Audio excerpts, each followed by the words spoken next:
Halo semuanya, selamat datang kembali. Coba deh cari posisi duduk paling nyaman, rileks sebentar, karena pembahasan kita kali ini agak sedikit berbeda dari biasanya. Gini ya, kita kan sering banget dengar kisah heroik pahlawan yang susah payah ngalahin raja jahat, terus tiba-tiba ceritanya ditutup dengan kalimat andalan, dan mereka hidup bahagia selamanya. Nah, di cerita kita hari ini, kita nggak bakal ngebahas petualangan epik yang penuh sorak-sorai itu. Kita justru mau ngintip epilognya. Suasananya jauh lebih tenang, melankolis, tapi jujur aja punya kedalaman emosi yang luar biasa. Kita bakal ngikutin perjalanan Firien dalam sebuah babak yang paling pas kita sebut sebagai kisah setelah dongeng berakhir. Pernah nggak sih kalian kepikiran apa yang sebenarnya terjadi setelah sang pahlawan berhasil nyelamatin dunia? Ini pertanyaan yang jarang banget dijawab sama buku-buku dongeng klasik kan? Coba bayangin sejenak. Kedamaian udah tercapai, orang-orang bersukaria. Tapi, waktu kan nggak pernah berhenti berjalan. Manusia itu menua, dan pada akhirnya, sang pahlawan yang diagung-agungkan itu pun menghembuskan napas terakhirnya. Terus, apa kabar mereka yang ditinggalkan? Terutama nih, gimana nasib mereka yang hidupnya abadi dan nggak bisa menua sama sekali? Oke, mari kita mulai masuk ke intinya. Bayangkan sebuah kota yang super damai, tepatnya di wilayah Grafgren. Ada satu fakta yang sangat penting di sini, 28 tahun udah berlalu sejak pahlawan Himmel meninggal. Nah, tokoh utama kita, Frieren, ini adalah seorang elf. Buat rasnya, keabadian itu hal yang lumrah banget. 28 tahun, buat kita manusia mungkin udah sepertiga jalan hidup ya. Tapi buat Frieren, itu cuma kayak kedipan mata. Dia terus mengembara, sendirian. Ngelewatin lagi jalan-jalan yang dulu pernah dia lewati bareng teman-teman manusianya yang sekarang udah nggak ada. Sedih ya?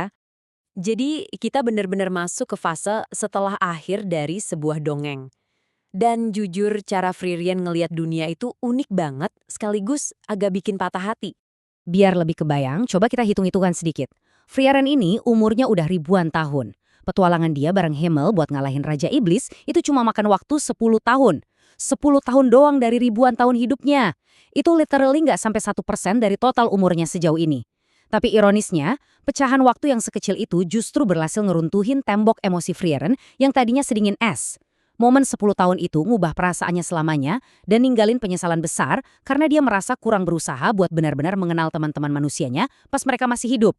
Sayangnya, yang namanya bayang-bayang masa lalu itu nggak pernah benar-benar pergi. Dan kadang, dia datang nggak dalam bentuk kenangan manis. Tiba-tiba aja, ada pemandangan yang benar-benar di luar nalar. Di tengah keramaian kota manusia yang lagi damai-damainya, ada sekelompok iblis jalan nyantai. Iya, iblis! Jalan bebas, ngebawa senjata, malah dikawal sama kesatria kota. Usut punya usut mereka ini datang menyamar bawa kedok diplomasi sebagai pembawa pesan perdamaian. Buat warga kota biasa, ini mungkin kelihatan kayak harapan baru buat perdamaian. Tapi buat Frieren yang udah hidup dari zaman perang berdarah-darah, wah ceritanya beda jauh. Nah, yang bikin merinding di momen ini adalah reaksi instan dari Frieren. Gak ada tuh yang namanya ragu-ragu atau belas kasih. Tatapannya dingin banget, bener-bener mematikan. Salah satu iblis bernama Lugner bahkan sampai ngebatin. Tatapan Frieren itu bukan cuma sekedar permusuhan biasa, itu adalah tatapan seseorang yang lagi ngelihat binatang buas. Frieren langsung angkat tongkat sihirnya dong, siap ngehabisin mereka di tengah jalan tanpa mikir dua kali. Kenapa coba? Kenapa elf yang biasanya kalem dan logis ini bisa bereaksi seagresif itu? Jawabannya ada pada satu konsep yang cukup mengerikan. Kata-kata sebagai senjata. Ini adalah kenyataan pahit yang sering banget dilupain sama manusia. Gini loh bedanya, dan ini penting banget. Buat kita manusia, kata-kata itu kan dipakai buat ngobrol, buat saling ngerti, dan ngebangun hubungan emosional. Tapi buat iblis di dunia Frieren, bahasa manusia itu murni cuma alat evolusi. Kalian tahu tanaman kantong semar yang ngeluarin wangi manis buat ngejebak serangga? Nah, persis kayak gitu. Iblis berevolusi bisa ngomong bahasa manusia semata-mata cuma buat nipu, memanipulasi, dan ujung-ujungnya memangsa kita. Makanya Frieren dengan sangat tegas bilang mereka cuma meniru suara manusia. Kalian para iblis itu nggak lebih dari binatang buas yang nggak akan pernah bisa dimengerti. Kalimat ini benar-benar nelanjangin semua kebohongan diplomasi mereka. Frieren tahu pasti kompromi sama iblis itu mustahil. Nanggepin kata-kata mereka itu sama aja kayak kita secara sukarela nyerahin diri ke mulut buaya. Tentu aja, keyakinan sekeras batu ini nggak muncul dari ruang hampa. Semua ini berakar dari sebuah kenangan kelam yang disebut tragedi anak iblis. Dan momen ini ngejelasin dengan sangat brilian betapa liciknya tipu daya iblis. Bayangin, ada seorang anak iblis kelihatannya lemah, terluka, dan nangis sambil manggil-manggil ibu. Hati manusia mana yang gak tersentuh coba? Kepala desa waktu itu akhirnya luluh dan ngasih anak iblis ini kesempatan hidup. Tapi tebak apa balasannya? Kenyataan yang membakar. Begitu lengah, anak iblis itu langsung ngebunuh si kepala desa dan ngebakar desa tersebut sampai rata dengan tanah. Bener-bener nggak punya hati. Kengerian aslinya baru terbongkar dari fakta ini. Iblis itu sebenarnya nggak punya konsep ngebela keluarga atau ngebesarin anak. Begitu lahir, mereka ya hidup sendiri-sendiri aja. Nggak ada ayah, nggak ada ibu. Terus, ngapain anak iblis tadi nangis manggil ibu?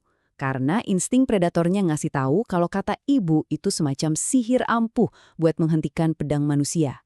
Kata itu dipakai jadi tameng sekaligus senjata mematikan buat ngelumpuhin empati mangsanya. Gila kan?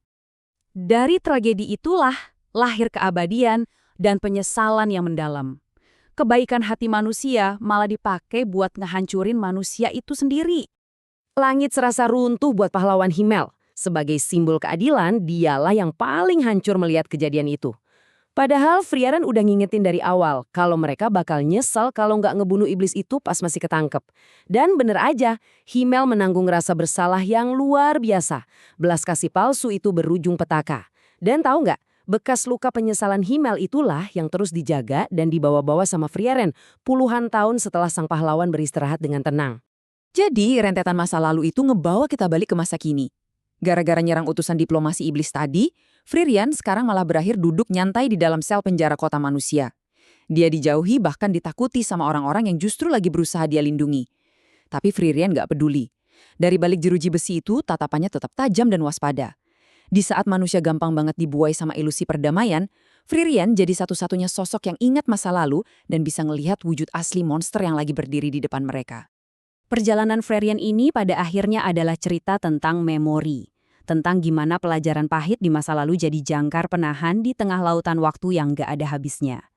Pertanyaan gedenya sekarang, dengan beban ingatan masa lalu yang seberat itu, akankah waktu pada akhirnya bisa mengubah hati sang elf abadi ini? Atau jangan-jangan dia emang ditakdirkan selamanya jadi penjaga sepi yang memikul dosa dan penyesalan masa lalu di saat manusia udah pada lupa? Sebuah pemikiran yang menurut saya benar-benar layak buat direnungkan. Makasih ya udah nemenin pembahasan cerita kita kali ini. Sampai jumpa lagi di kisah-kisah seru berikutnya.